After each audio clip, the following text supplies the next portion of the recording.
Hello বন্ধুরা, কেমন আছেন সবাই? আশা করি সকলে ভালো আছেন। আমি মহসিন, গ্রাফিক্স ডিজাইন বিডি টিউটোরিয়ালে আপনাকে জানাই স্বাগতম। আজকে আমি দেখাবো কিভাবে অ্যাডোব ইলাস্ট্রেটর এ রেক্ট্যাঙ্গুলার গ্রিড টুলের সাহায্যে একটি লোগো তৈরি করা যায়।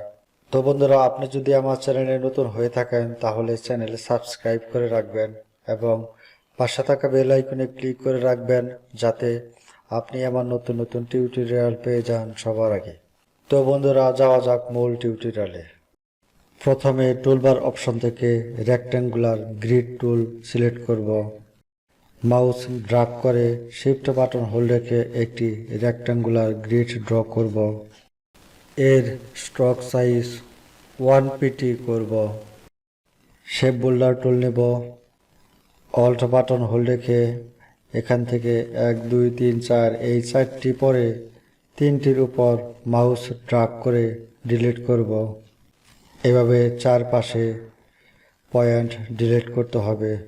এখানে মনে রাখতে হবে, পয়েন্ট ডিলিট করতে হলে অবশ্যই অল্ট বাটন হোল্ড রেখে মাউস ড্র্যাগ করে পয়েন্ট ডিলিট করতে হয়। একইভাবে অল্ট বাটন হোল্ড রেখে মাঝের শেপ ডিলিট করব। এবার পয়েন্ট ইউনিট করব। তার জন্য অল্ট বাটন ছেড়ে দিব। মাউসের সাহায্যে ড্র্যাগ করে ইউনিট করব। এভাবে আমরা প্রয়োজনীয় অংশ ইউনিট করে নিব। মনে রাখতে হবে যে ইউনিট করার জন্য কেবল মাউস ড্র্যাগ করলেই হবে, অল্ট বাটন হোল্ড করার প্রয়োজন নেই। সিলেকশন টুলের সাহায্যে সমস্ত অবজেক্ট সিলেক্ট করব। কালার অপশন থেকে এর ফিল কালার চেঞ্জ করে নিব। স্ট্রোক সাইজ 0 করব। উইন্ডো অপশন থেকে পাথ ফাইন্ডার সিলেক্ট করব। পাথ ফাইন্ডার সিলেক্ট করার জন্য shift plus control plus F9 press করলেও হবে। পাথ ফাইন্ডার থেকে ডিভাইডে ক্লিক করলাম।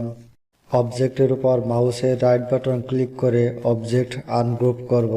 শিফট বাটন হোল্ড রেখে বাহিরের শেপ সিলেক্ট করব। কালার অপশন থেকে এর ফিল কালার্স ব্ল্যাক করব। শিফট বাটন হোল্ড রেখে এই শেপগুলো সিলেক্ট করব। এদের ফিল কালার হোয়াইট দিব। এই শেপটি সিলেক্ট করব। ম্যাজিক 1 টুল নিব। অন্য একটি একই কালার শেপের উপর ক্লিক করলে সেম কালারের শেপ সিলেক্ট হয়ে যাবে। এদের ফিল কালার চেঞ্জ করে নিব।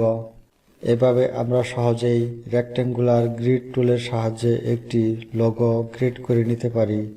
তো বন্ধুরা, আমার টিউটোরিয়াল যদি ভালো লাগে তাহলে ভিডিও লাইক করবেন। টিউটোরিয়াল বুঝতে যদি কোনো সমস্যা হয় তাহলে কমেন্ট বক্সে কমেন্ট করে জানাবেন। আমার পরবর্তী টিউটোরিয়াল দেখার আমন্ত্রণ রইল। ধন্যবাদ সবাইকে।